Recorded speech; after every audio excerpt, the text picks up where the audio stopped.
melaporkan. Kali ini saya berada di Bundaran Air Mancur atau kita sebut juga sekarang jadi Tugu SEA Games Kota Palembang yang berada di sekitaran depan Masjid Agung. Ini dalam rangka menyambut atau memeriahkan HUT ke 1339 Kota Palembang.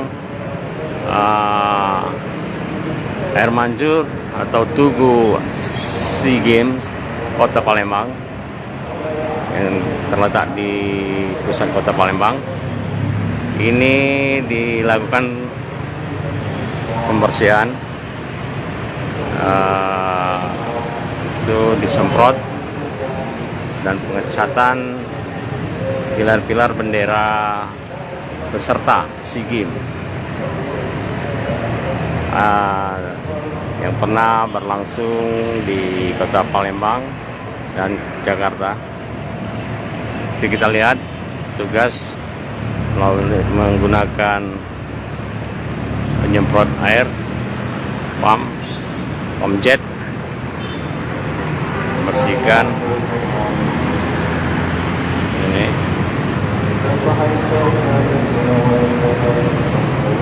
Diketahui Tugu ini sebelumnya merupakan Bundaran Air Mancur, namun setelah kita berhasil menyelenggarakan SEA Games sebagai tuan rumah,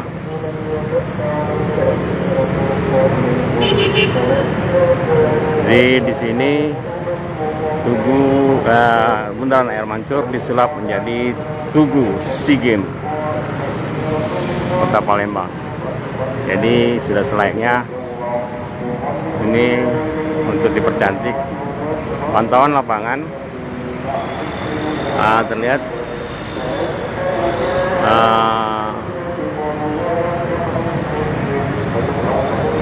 tiang Tugu SEA Games-nya yang terlapiskan bahan stainless, terlihat pudar, dan satu besi pudar, dan ada yang sudah terjatuh pilarnya. Jangan lupa subscribe, share, komen, dan like ya.